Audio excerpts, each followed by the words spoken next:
Kami dari kelompok 8 Geofisika dengan tema Crustal Deformation and Insar Theory. Saya Engki, Saya Yuda, Saya Ratna, saya Rasita, saya Nadia. Selamat menyaksikan. Waalaikumsalam warahmatullahi wabarakatuh. Selamat pagi semuanya.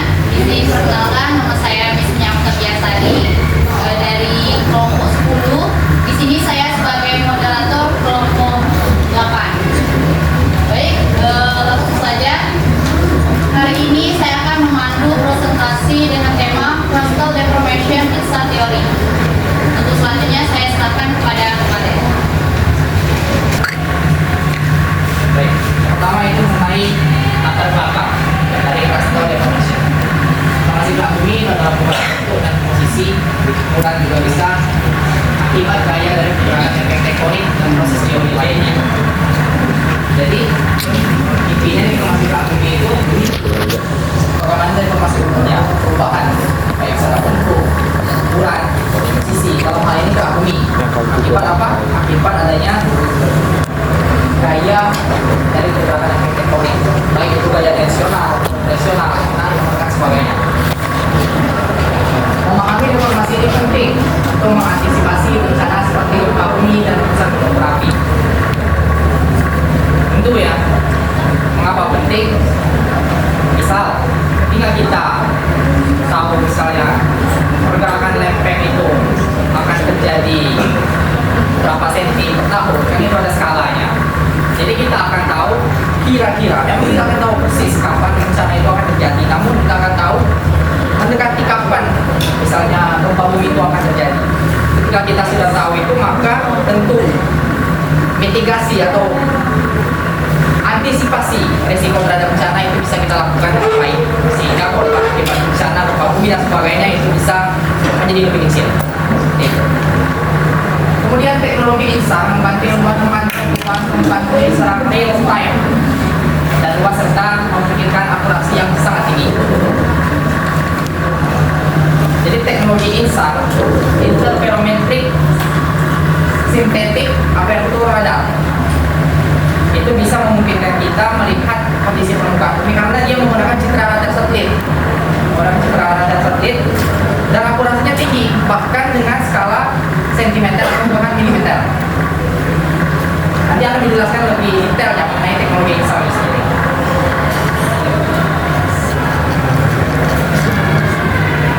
Tentu kita harus paham betul ya, mungkin sudah tidak asing lagi mengenai deformasi, namun saya akan kembali mengulasnya mengenai deformasi. Ini deformasi adalah perubahan bentuk, ukuran, posisi, sebagainya. Dalam hal ini batuan atau gerak bumi akibat gaya yang bekerja padanya, baik dari gaya yang menarik atau tensional atau gaya yang menekan kompresional dari pergerakan lempeng tektonik.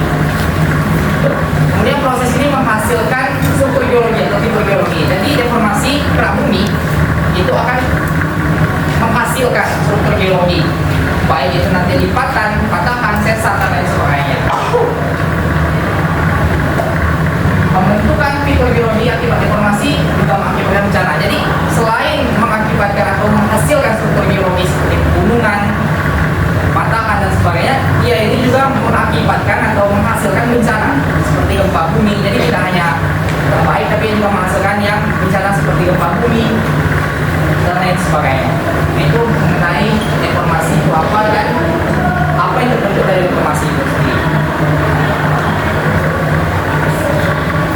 Nah, secara umum ada 3 macam deformasi ya, yang sudah kita pelajari sebelumnya. Yang pertama, deformasi elastis.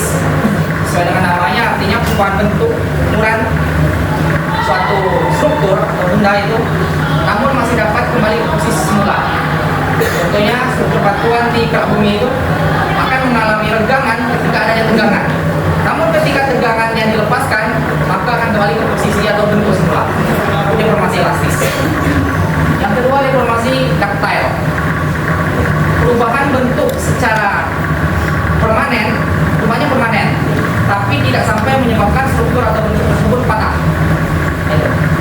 Contohnya lipatan. Kalau struktur bumi itu lipatan, dia akan berubah bentuk, berubah posisi bisa jadi, namun tidak sampai patah. Kemudian ada deformasi brittle. Deformasi brittle ini perubahan bentuk yang permanen dan sampai menyebabkan struktur tersebut patah atau putus. Contohnya yang paling jelas yaitu patahan atau sesar. Itu adalah contoh deformasi brittle. Ini sudah jelas perbedaan ketiganya ya.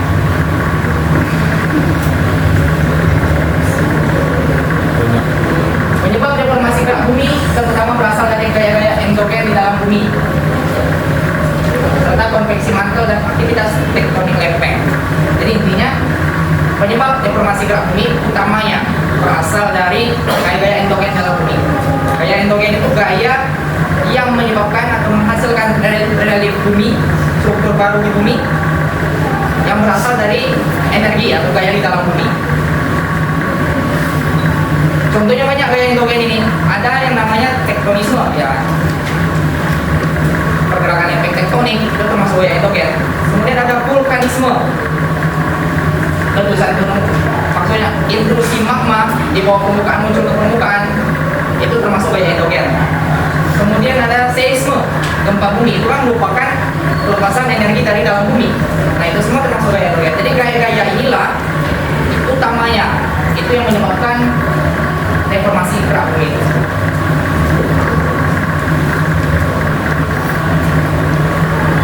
Pergerakan yang tektonik, oke, teman-teman sudah paham juga. Saya mau ulas, ada 3 macam ya. Pertama, konvergen. Konvergen ini artinya pergerakan lempeng yang keduanya itu saling mendekat. Saling mendekat. Konvergen itu terbagi atas 3. Ada yang gerak samudra versus gerak samudra, ada gerak benua versus gerak benua, ada gerak samudra versus gerak benua.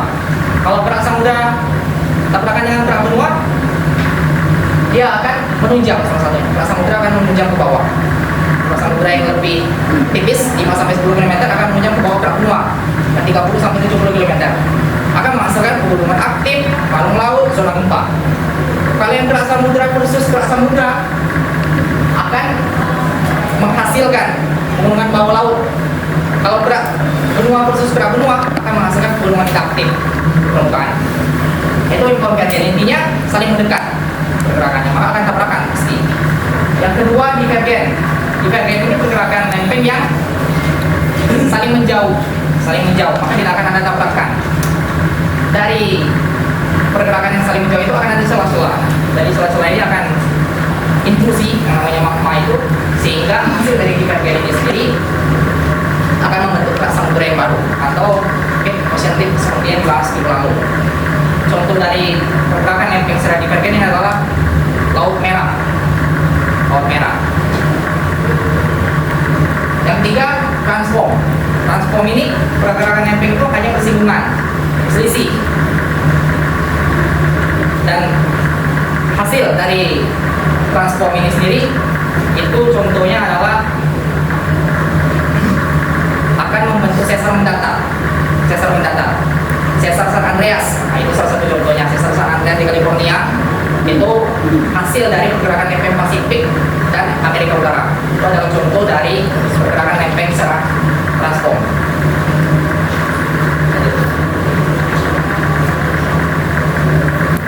Nah, struktur geologi akibat deformasi. Tadi sudah dijelaskan di awal bahwa deformasi itu akan menghasilkan struktur geologi atau fitur geologi. Nah, ini salah satu contohnya. Tadi sudah disebutkan ada lipatan, patahan sebagainya. Ini gambarnya. Kita bisa lihat ada lipatan tegak, miring, rebah, bentuk dan lain sebagainya. Ini adalah contoh struktur geologi akibat deformasi ductile. Ini disebut sebagai lipatan. Dia berupa bentuk, berupa ukuran, berupa posisi permanen, tapi tidak sampai patah. Kemudian ada kekar, ada foot wall, hanging wall. Kalau foot wall itu kan struktur batuan yang berada di bawah bidang patahan. Kalau hanging wall itu struktur batuan yang berada di atas bidang patahan. Ada normal wall, sisar turun, reverse wall, sisar naik, lateral, sisar geser, front wall dan sebagainya. Ini merupakan struktur geologi akibat deformasi brittle dan sampai patah. Jelas contohnya adalah patahan itu. Nah, inilah contoh-contohnya. Kalau lipatan itu sekali lagi hasil deformasi ductile, kalau yang sesar atau patahan itu hasil deformasi brittle.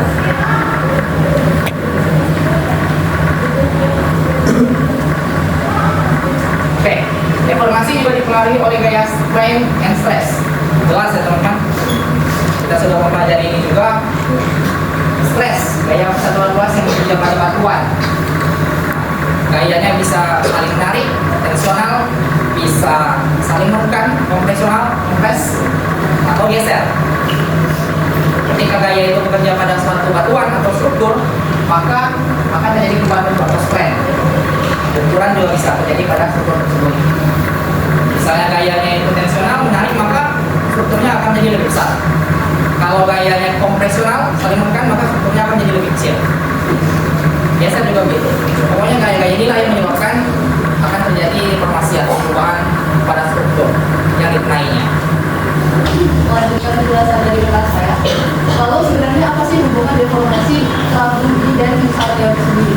Seperti yang telah dijelaskan oleh kelas saya tadi, deformasi kerak bumi ataupun crustal deformation ini merupakan perubahan bentuk ataupun setelah dijelaskan tadi ialah merupakan pergeseran lempeng yang dipengaruhi oleh gaya endogen juga gaya konveksi mantel. Nah, pergerakan mantel tersebut itu kan membentuk struktur baru seperti lipatan, patahan, tekan, sesar dan lain sebagainya. Bencana-bencana alam yang dapat terjadi di area deformasi tersebut. Lalu kalau insar teori sendiri, insar teori ini merupakan teknologi satelit yang mengukur deformasi batuan.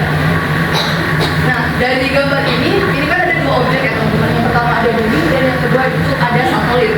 Dapat kita ketahui bahwa di sini satelit InSAR itu sedang memantau ataupun sedang menganalisis, sedang merekam permukaan bumi. Yang di sini kita kerucutkan lagi menjadi deformasi kerak bumi. Nah, satelit InSAR ini memantau deformasi kerak bumi itu secara real time ataupun secara periodik. Dari data yang telah didapatkan oleh satelit InSAR ini itu sangat berguna sekali karena dari data yang didapatkan, dari data yang telah direkam oleh InSAR teori, kita dapat mengetahui mekanisme deformasi kerak bumi yang terjadi di area yang direkam oleh satelit InSAR teori sendiri. Nah, dari data yang telah kita ketahui tersebut, dari mekanisme deformasi yang kita ketahui tersebut, kita dapat mengetahui kejadian-kejadian apa saja yang akan ditimbulkan oleh deformasi kerak bumi. Nah, dari kejadian tersebut juga dapat kita ketahui apakah nantinya akan ada bencana-bencana alam. Lalu kalau misalkan di situ ada bencana alam, dapat kita ketahui pula mitigasi bencana apa yang paling cocok kita lakukan untuk mengurangi dari bencana alam yang telah dilakukan oleh deformasi kerak bumi itu. Secara singkatnya teman-teman, dari gambar ini bisa kita simpulkan lagi hubungan insar teori dengan deformasi kerak bumi adalah bumi ataupun deformasi kerak bumi itu merupakan objek pengukuran, sedangkan insar teori itu merupakan satelit yang mengukur deformasi kerak bumi secara luas, akurat, real time ataupun periodik. Next. Nah, pada slide ini dijelaskan lebih jelas bahwa insar teori itu merupakan pelajaran dari interferometric synthetic aperture radar, di mana ini merupakan teknik penginderaan jauh menggunakan mitra radar dari satelit untuk memetakan deformasi tanah dengan akurasi hingga milimeter, mengukur perbedaan fase gelombang radar yang diambil di waktu berbeda untuk mendeteksi perubahan halus di permukaan bumi, bahkan di cuaca buruk ataupun di saat malam hari. Nah, insar teori ini berbeda dengan cahaya inframerah. Kalau cahaya inframerah itu dia kan tidak bisa menembus awan, tidak bisa menembus cuaca buruk, dan tidak bisa menembus kegelapan. Namun teknologi insar ini dia dapat menembus hal-hal tersebut, dapat menembus cuaca buruk, iklim yang buruk, lalu menembus awan, dan bahkan di kegelapan juga dapat menembus. Sehingga insar teori ini dapat mengukur permukaan bumi deformasi itu secara berkala, terus-menerus, secara real time dan secara periodik. Nah, insar teori ini sangat berguna sekali untuk memantau aktivitas tektonik, gempa, letusan gunung berapi, dan gunungan tanah, juga dapat membantu mitigasi bencana dengan memberikan data yang real time dari area yang akan terdampak oleh deformasi ataupun yang telah terdampak deformasi. Next, please. Ini merupakan sejarah singkat mengenai insar teori, di mana insar teori ini pertama kali ditemukan pada tahun 1951 oleh Carl Wiley, di mana pada tahun tersebut Carl Wiley ini hanya menemukan insar teori sebagai konsep saja.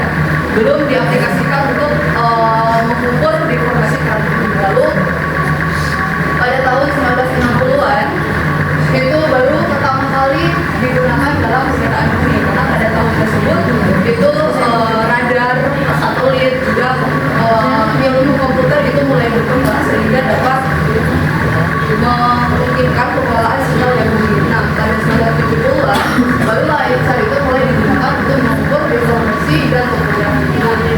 Pada tahun 1991, satelit pertama SAR ataupun Synthetic Aperture Radar yang bernama ERS-1 dengan kepanjangan Europe Reconnaissance Satellite 1 itu diluncurkan oleh European Space Agency atau ESA dengan menggunakan radar frekuensi 5,3 GHz dengan resolusi spasial 26 meter yang memungkinkan pemantauan permukaan bumi ataupun pengamatan deformasi bumi lebih baik lagi dari luar angkasa. Lalu pada tahun 2000 sampai sekarang pengembangan INSAR itu semakin canggih lagi dengan resolusi yang lebih tinggi dan juga ditambah lagi dengan integrasi ke SIG, maka pengaplikasian INSAR itu digunakan di berbagai bidang yang lebih luas, seperti contohnya diaplikasikan pada bidang biologi, bidang kebencanaan dan urbanisasi. Nah, salah satu contoh-contohnya ialah teknologi INSAR ini digunakan dalam pemantauan deformasi tanah akibat fenomena alam dan juga akibat bencana alam. Lalu digunakan juga untuk mendeteksi perubahan permukaan perkotaan dalam manajemen tata ruang. Juga digunakan untuk memonitoring kondisi ekologi dan infrastruktur secara real time. Nah, dari gambar ini dapat kita ketahui juga teman-teman bagaimana prinsip dasar pengukuran INSAR. Di gambar ini menjelaskan bahwa cara kerja INSAR itu mendeteksi perubahan permukaan bumi dengan menggunakan satelit radar. Dimana kita tahu ini yang paling atas yang gambar itu merupakan satelit yang sedang memancarkan gelombang elektromagnetik ke permukaan bumi. Dimana R1 itu yang berwarna biru ini merupakan gelombang pertama atau citra radar pertama yang ditembakkan ke permukaan bumi ataupun first acquisition. Nah, untuk yang gelombang berwarna merah itu adalah R2 ataupun second acquisition, di mana R1 dan R2 itu ditembakkan ke permukaan bumi dengan waktu yang berbeda. Dia mempunyai rentang waktu yang berbeda sehingga dia ditembakkan tidak dalam waktu yang sama. Nah, di sini juga diberikan contoh bahwa rentang waktu di gambar ini itu delta T-nya sama dengan 8 atau 11 atau 16. Nah, ini menjelaskan bahwa jika R1 ataupun first acquisition kalau misalkan ditembakkan pada hari pertama, maka second acquisition-nya akan ditembakkan di 8 hari kemudian atau di 11 hari kemudian ataupun di 16 dan di 24-35 hari kemudian. Jadi delta T itu merupakan interval waktu antara R1 dan R2 yang dipancarkan ke permukaan bumi. Nah, gelombang satelit yang dipancarkan ke permukaan bumi itu akan dipantulkan lagi ke satelit. Jadi dia ada gelombang datang dan gelombang pergi. Dan juga citra radar ini mengambil area yang hampir sama. Lalu kalau di sini ini adalah ada bacaan sinyal sama dengan amplitudo plus fase. Nah, sebenarnya itu apa? Sebenarnya ini merupakan dua amplitudo dan fase itu merupakan dua informasi utama sinyal yang merekam kejadian deformasi yang ada di permukaan bumi yang dipantulkan kembali ke satelit. Kalau amplitudo sendiri itu berarti seberapa kuat pantulan cahaya gelombang mikro mikro yang dipantulkan ke permukaan bumi. Nah, fase amplitudo ini teman-teman nilai amplitudo itu dipengaruhi oleh jenis permukaan. Misalnya kalau misalkan ada air, lautan ataupun vegetasi itu akan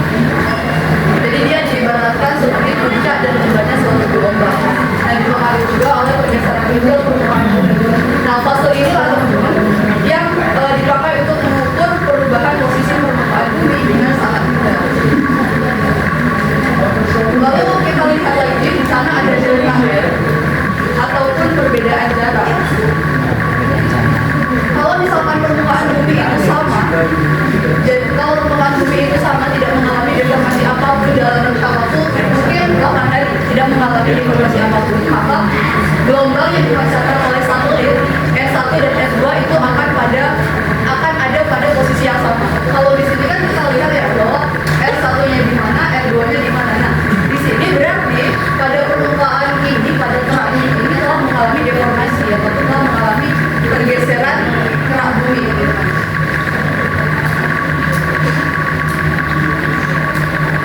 Jadi kalau misalkan ada perubahan permukaan bumi seperti mungkin ambesan, tantangan sesar dan lain sebagainya, itu akan mempengaruhi jarak berubah di fase. Walaupun hanya milimeter, karena kan di sana juga di wavelength, di panjang gelombang juga dijelaskan bahwa si X dan Lb-nya itu kecil, maka dia dapat mengukur sampai skala sentimeter bahkan milimeter. Lalu pada garis putus-putus yang berbentuk oval lalu ada tanda panah, ini merupakan area affected by surface deformation, di mana di area tersebut kita dapat mengetahui deformasi yang terjadi di permukaan bumi tersebut secara presisi dan resolusi yang tinggi. Jadi walaupun ada pergerakan hanya 1 mm, kalau masih ada di rentang oval itu, maka akan terdeteksi dengan sempurna oleh satelit.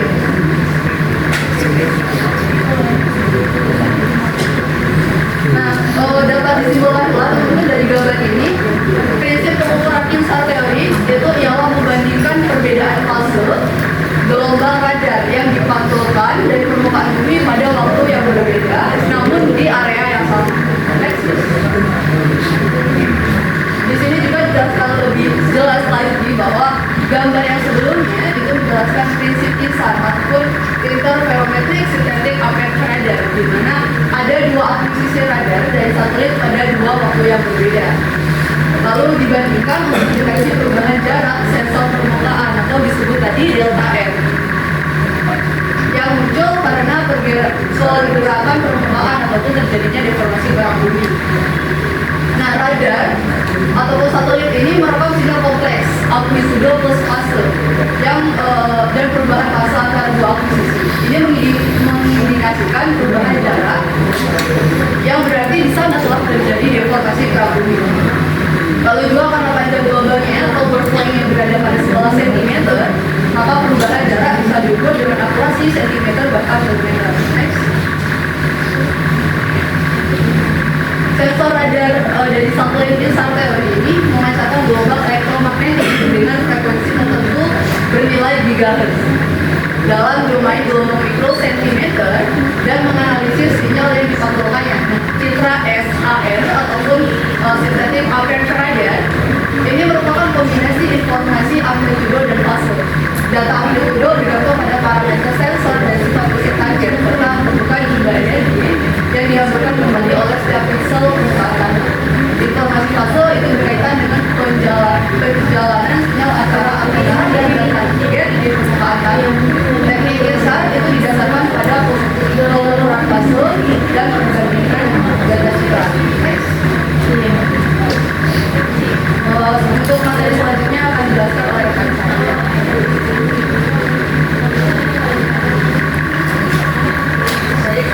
Nampaknya anjir.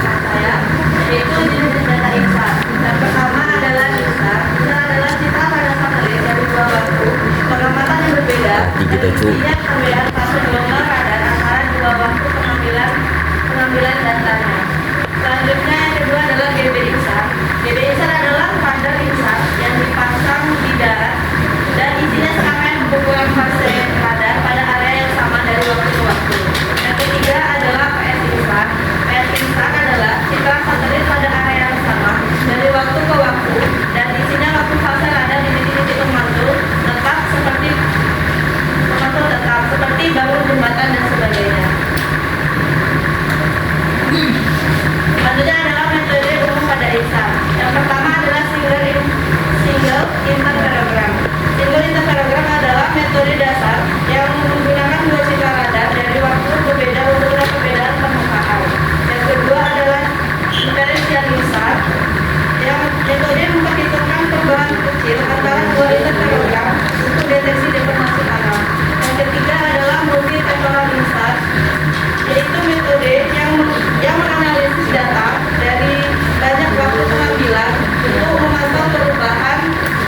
secara akurat dan berkelanjutan. Yang keempat adalah konsistensi data. Metode yang fokus pada titik-titik paku yang stabil untuk deteksi yang sangat detail perubahan permukaan. Terakhir adalah small basic success, yaitu metode yang menimbulkan jarak antar citra radar untuk mengurangi load dan meningkatkan hasil pengukuran. Di sini juga ada langkah-langkah kerja INSAR. Yang pertama adalah akuisisi data SAR, yaitu satelit pemindra jauh mengumpulkan 2 atau lebih citra SAR sintetik observer radar dari area yang sama pada waktu yang berbeda. Langkah yang kedua yaitu pengiriman dan penerimaan bukan radar. Satelit mengirimkan pulsa energi gelombang mikro ke permukaan bumi dan merekam pemantulan energi yang kembali. Yang ketiga adalah analisis fase. Data SAR berisi informasi, intensitas dan fase pantulan. Kita menggunakan komponen fase untuk mendeteksi perubahan pada permukaan. Yang keempat adalah interferometri, yaitu maka 2 citra SAR yang diperoleh secara bersamaan diinterferensikan dan berarti perbedaannya dihitung. Yang kelima adalah membuat interferogram, yaitu akan menghasilkan peta yang disebut interferogram yang menunjukkan perbedaan jarak antar 2 periode waktu. Dan yang terakhir adalah deteksi deformasi, yaitu maka menganalisis perubahan fase dalam interferogram. Kita dapat mendeteksi deformasi permukaan tanah, bahkan yang sangat kecil sampai kecil seperti milimeter. Penjelasan selanjutnya adalah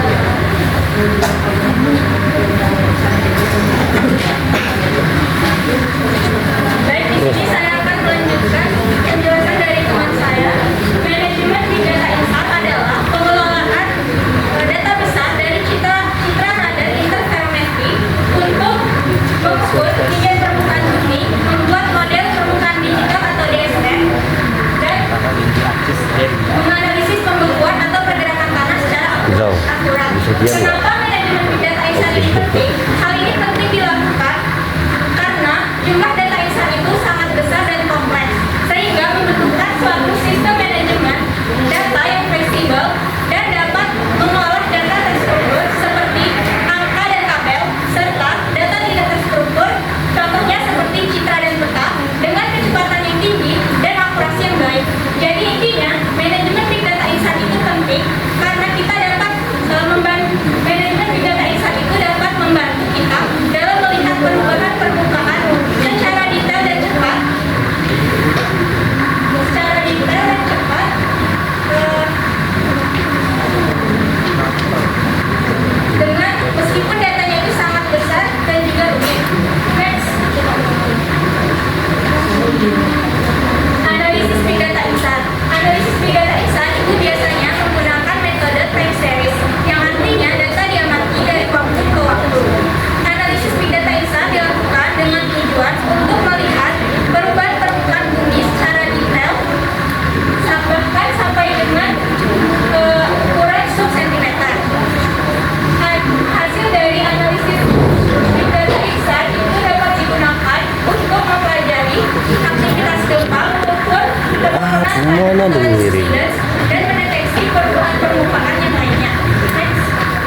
slide itu terlihat ada 3 peta ya. Yang pertama ada peta yang di sebelah kiri itu peta dengan warna gradasi hitam dan abu-abu.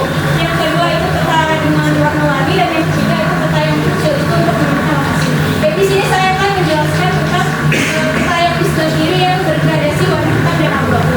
Jadi peta yang di sebelah kiri itu yang bergradasi warna hitam dan abu-abu itu menunjukkan besarnya pergerakan tanah pada gunung anak Krakatau dengan skala dalam satuan meter, di mana warna yang lebih gelap itu menandakan pergeseran tanah yang lebih besar dibandingkan dengan warna yang lebih terang.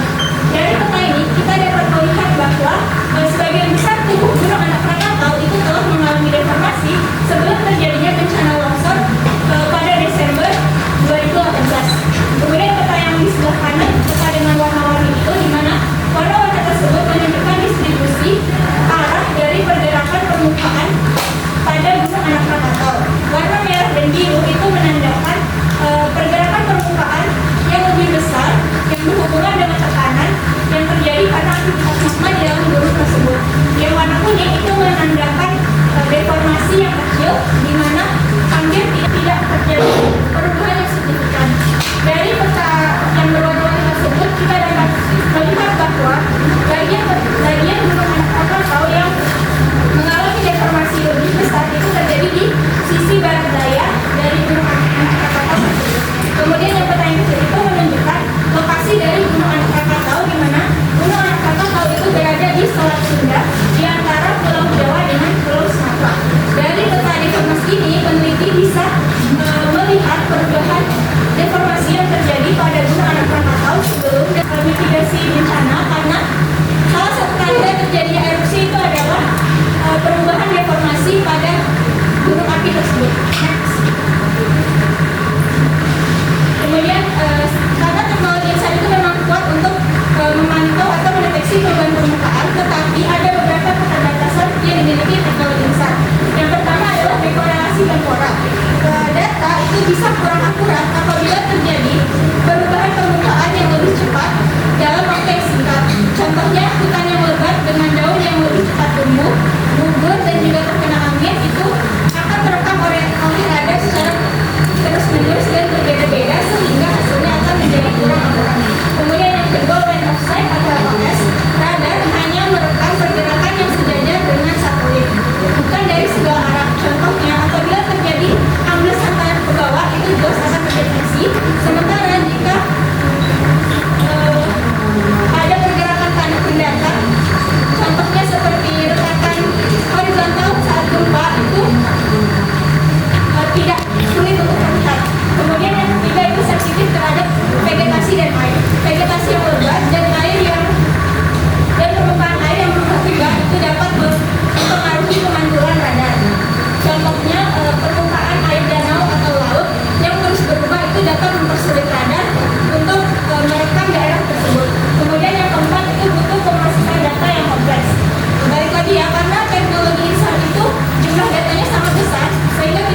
Salah juga. Meningkatkan akurasi pengetahuan informasi.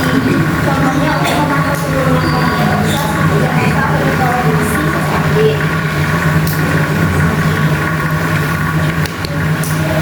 Kalian bisa lihat di situ ada gambar contoh dari gabungan ISAR dan UBS merupakan kemampuan dengan permukaan yang kompleks dan mengandung fokus utama di Maduro NW Kabupaten 3 tahun 2021.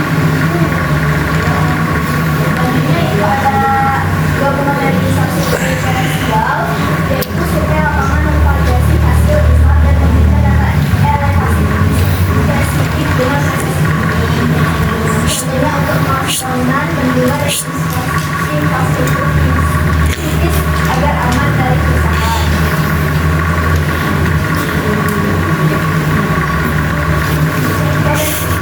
Penggunaan di masa depan, yaitu pemantauan pusat penggunaan bumi untuk bencana strategi pemantauan turunan makanan daerah perkotaan dan daerah reklamasi sebagai contoh tempat telah diterapkan Jadi latih anjir. secara keseluruhan Bisa di video bodoh. perbedaan jauh dan bencana dengan aplikasi yang sangat luas dan teknologi yang semakin maju. Kesimpulannya, masalah deformation terjadi karena gaya endogen dan konveksi mantel yang menggerakkan tektonik menyebabkan deformasi seperti geseran endogen misal adalah tracking radar satelit yang mengukur deformasi tanah dengan memanfaatkan perbedaan fase gelombang radar dan perbedaan bisa melihat perubahan permukaan bumi secara presisi milimeter walaupun dengan cuaca buruk atau malam hari. Bisa sama seperti memantau aktivitas aktivitas kita menyusun kreatif dan tulisan saya. Saya kembali ke rapor. Baik, tadi kita sudah mendengarkan penjelasan dan penjabaran yang sangat panjang dari kelompok 8. Untuk selanjutnya kita beralih ke sesi tanya jawab. Baik, untuk sesi yang pertama itu ada tiga pertanyaan. Baik, untuk pertanyaan pertama, penjelasan saya silakan. Jadi sebelumnya terima kasih kepada Mas yang telah bertanya.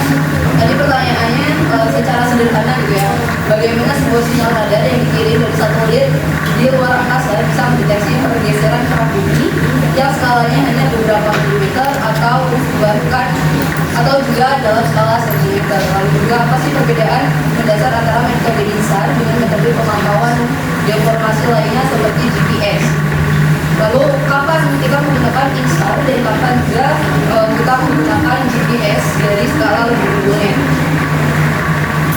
Untuk pertanyaan pertama itu kan bagaimana radar satelit bisa mendeteksi pergeseran bumi yang sangat kecil di skala sentimeter bahkan di skala milimeter. Nah, sebenarnya itu tadi sudah saya jelaskan di prinsip kerja pembuat ISAR ini. Namun kembali saya jelaskan bahwa dari satelit ini kan dia memancarkan gelombang mikro ya, gelombang mikro ke permukaan bumi. Lalu gelombang tersebut tidak hanya dipancarkan saja, namun dipantulkan kembali. Nah, inilah gelombang tersebutlah yang dinamakan dengan citra radar. Nah, citra radar ini ataupun sinyal citra radar itu berisi amplitudo plus fase, di mana amplitudo tadi itu menjelaskan mengenai seberapa kuat pantulan dari gelombang radar yang dipancarkan ke permukaan bumi lalu dikembalikan lagi ke satelit. Lalu untuk fase itu kan tadi menjelaskan mengenai posisi gelombang. Nah, pada R1 dan R2 itu kan direkam pada waktu yang berbeda kan, dia memiliki interval waktu.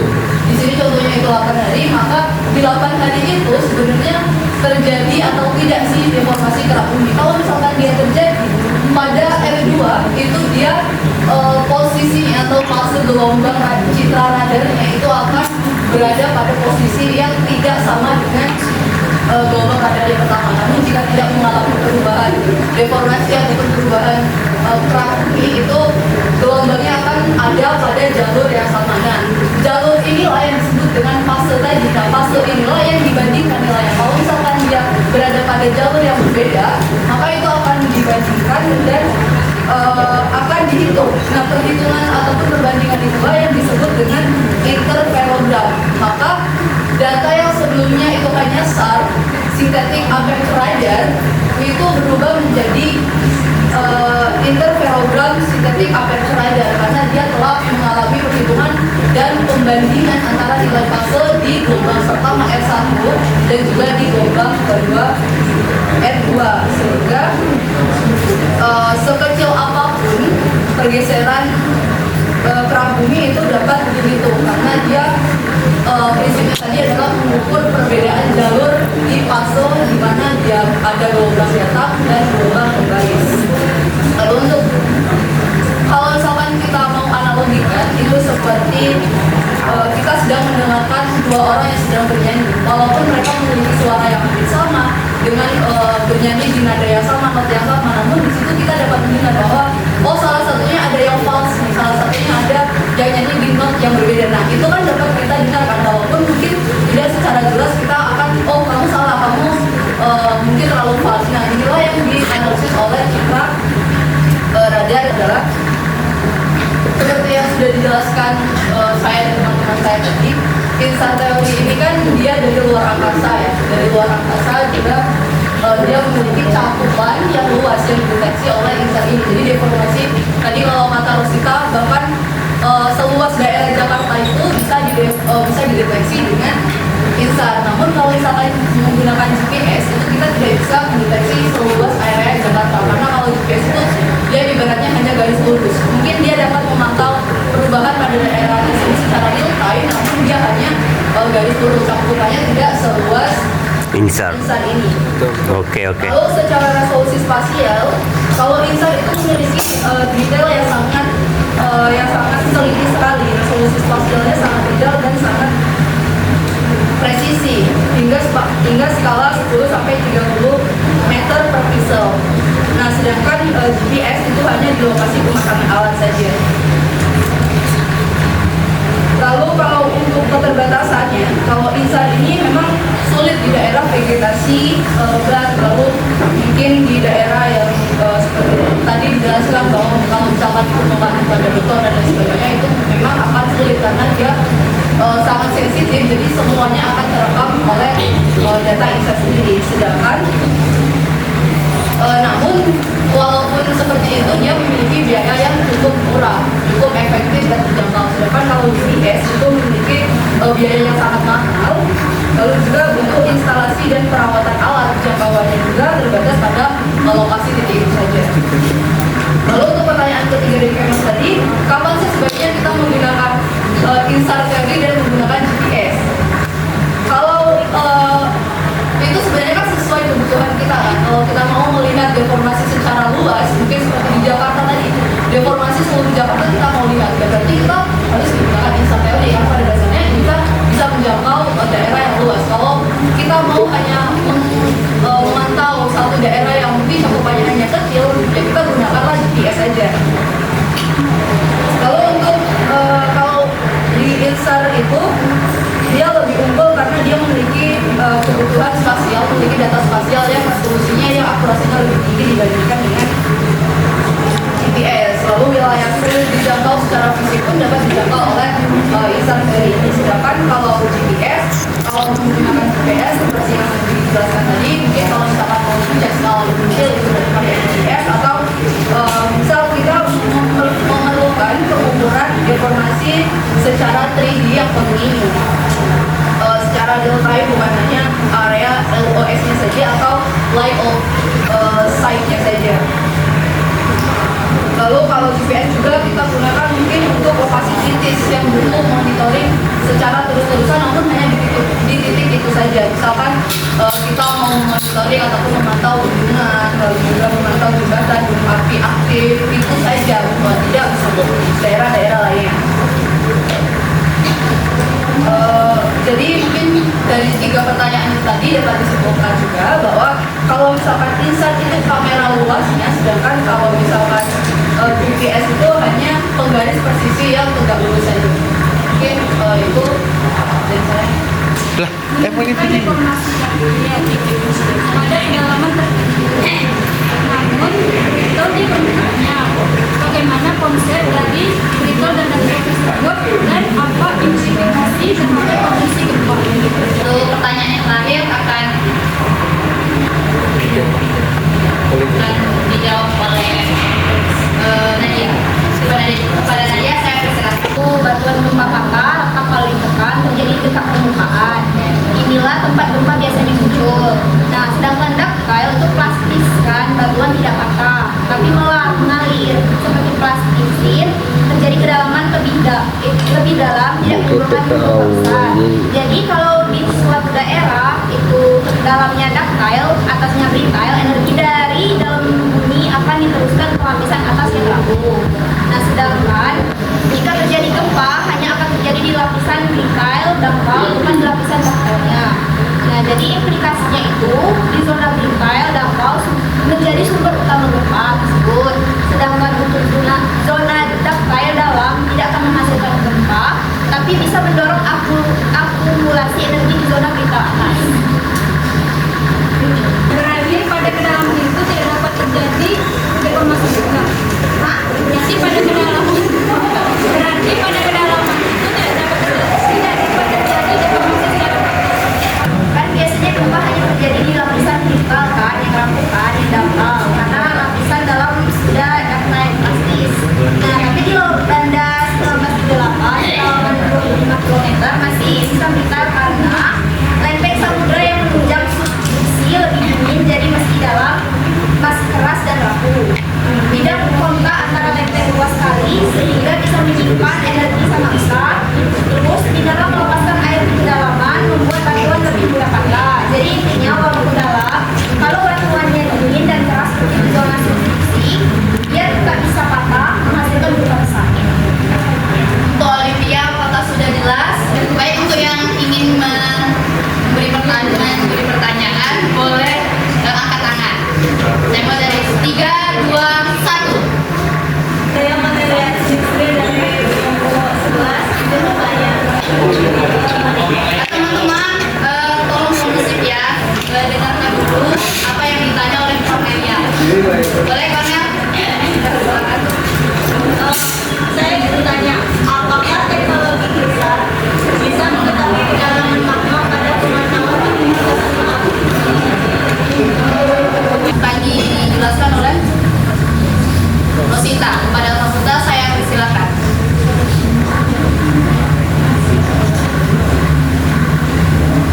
Baik, di sini saya akan menjawab pertanyaan dari Cornelia. Pertama, teknologi INSAR bisa mengetahui kedalaman magma pada pemantauan aktivitas gunung api. Jadi tadi kan sudah dijelaskan kalau INSAR itu adalah metode yang menggunakan radar atau satelit untuk mendeteksi perubahan permukaan bumi. Jadi secara langsung INSAR itu tidak bisa melihat kedalaman magma karena INSAR itu hanya melihat pergeseran turun atau naik seperti penurunan tanah atau land incidence tadi maupun retakan horizontal pada gempa. Nah, untuk melihat kedalaman magma itu biasanya menggunakan metode lain seperti seismologi vulkanik, GPS ataupun metode seismik. Apa keterbatasan utama INSAR dalam mengukur deformasi gerak dan bagaimana cara mengatasinya? Baik, saya menjawab pertanyaan dari Kaifa. Apa keterbatasan INSAR dalam mengukur deformasi kerak dan apa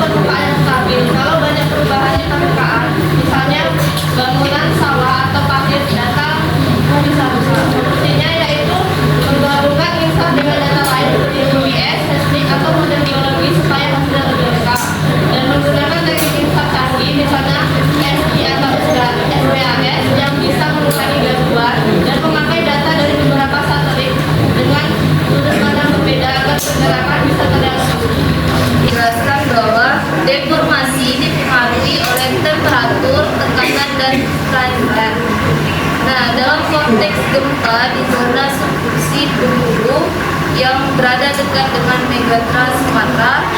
Faktor manakah yang paling dominan dalam mengontrol deformasi batuan? Yang terakhir akan dijawab oleh Dinda. Kepada Dinda, saya persilahkan. Faktor manakah yang paling dominan dalam mengontrol deformasi batuan? Nah, seperti kita ketahui ya secara umumnya Mirza, bahwa faktor-faktor yang mengontrol deformasi di zona subduksi itu adalah konvergensi lempeng tektonik, di mana kan kalau subduksi itu berarti zona konvergen ya, berarti di sana ada dua lempeng yang saling bersandingan, lalu ada satu lempeng yang masih jauh ke bawah, sehingga penunjaman itu menghasilkan deformasi batuan. Lalu juga ada kekuatan dan sifat mekanik batuan. Nah, batuan kerak dan mantel itu antara batuan kerak dan mantel itu kan memiliki ketebalan yang berbeda, juga memiliki sifat batuan ataupun jenis batuan yang berbeda kan. Juga salah satu faktor yang mempengaruhi ataupun mengontrol deformasi di zona subduksi.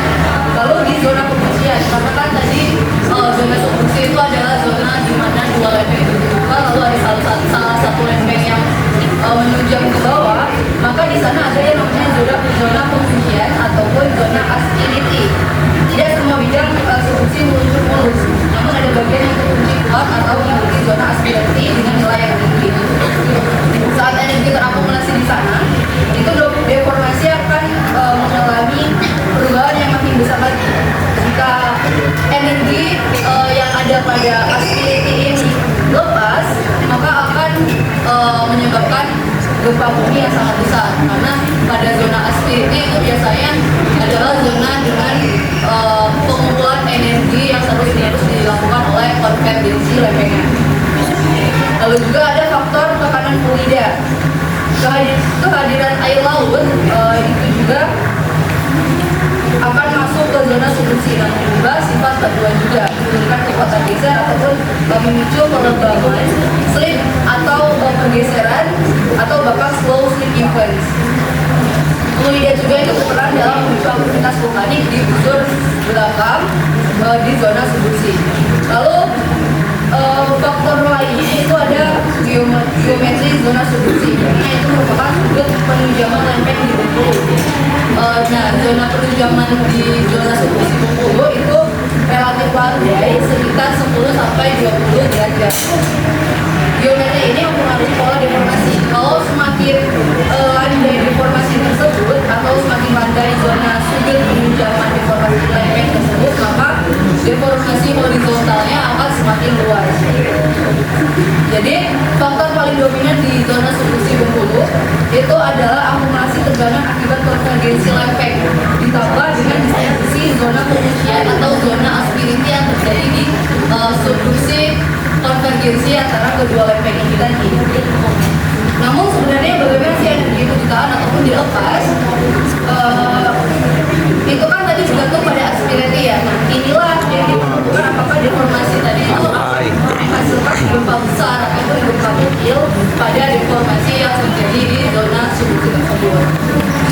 Singkatnya, Firza dan teman-teman, bahwa deformasi batuan di zona subduksi Bengkulu itu paling dikontrol oleh konvergensi tektonik sendiri, di mana konvergensi tektonik itu sangat cepat, lalu dimodifikasi lagi karena adanya zona pengungsian atau zona aspirity yang terjadi akibat adanya lempeng yang menunjuk ke lempeng lainnya, serta juga dikontrol juga dengan adanya fluida subduksi. Mungkin gitu. Untuk Firza, apakah sudah jelas? Terima kasih untuk Firza yang telah bertanya dan terima kasih juga untuk kita yang telah menjawab. Beri tepuk tangan untuk Innova. Baik teman-teman, tadi kita sudah melihat dan mendengarkan